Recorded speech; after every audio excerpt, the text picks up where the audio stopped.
So we are going to plan to help them initiate a sustainability reporting, get them to look at each of their processes, operations, how much greenhouse gas are they emitting for each of the category, scope 1, scope 2, and scope 3.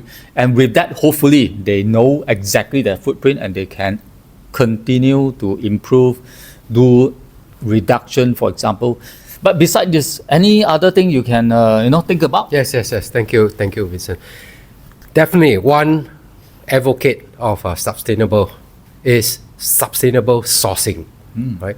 Especially when we need to look at localization, expand the local farm partnerships. That means including supplier development of some weaker suppliers to bring them on par, communicate to suppliers. You need to have a certain standard of conduct as well. I agree. Okay, code of conduct that suppliers need to follow, and to be able to have some expectation out of those suppliers' performance. All right. So, in return, you'll get a lot of eco-friendly materials. Like flowers, packagings, and those kind of things will generally, eventually come out. Makes sense. Makes a lot of sense. Okay. How about you, Kelvin? Do you have any plans or recommendation for them? Thank you, Vincent. Yes, I identified there's a lot of ways that we need to look into it. Yeah, looking at any, assuming the suppliers, the florists should look at every processes, identify every processor. What are the ways? Look at how can you actually reduce or reuse or recycle it. One example is that the waste, for example, the packaging, they may be in the square form. You use it once. You can actually redesign it to cut it into maybe a cone shape, and you can reuse the packaging again. There are many ways, but one important step is to look at the process. Identify each of the process. How can you create an initiative, a program to cut down all these waste? Makes a lot of sense. So, beside the wonderful ideas by Kelvin and Anthony, we also have other things like community engagement. There are many experts in this world who are already doing fantastic carbon reduction and sequestration work.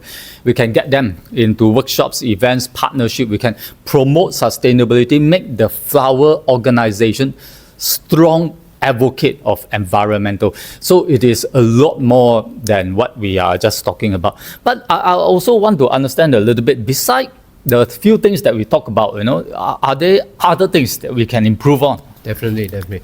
Now, the other thing is talking back to procurement, right? Supply chain transparency, right? I think this is something that is measurable in terms of their performance, and being a responsible party in this whole supply chain, every supplier, right? So I believe this will result in enhancing your brand equity, reputation.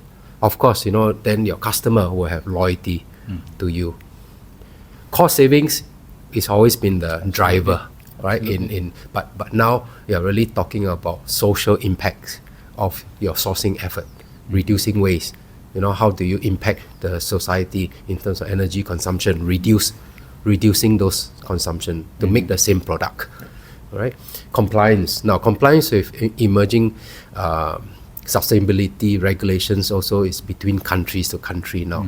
Okay, so we need to be also aware and be updated. And as a group, as a community, as what you say, the whole stakeholder collaboration, how do we contribute to a greener environment community? Absolutely. So Anthony mentioned a fantastic point.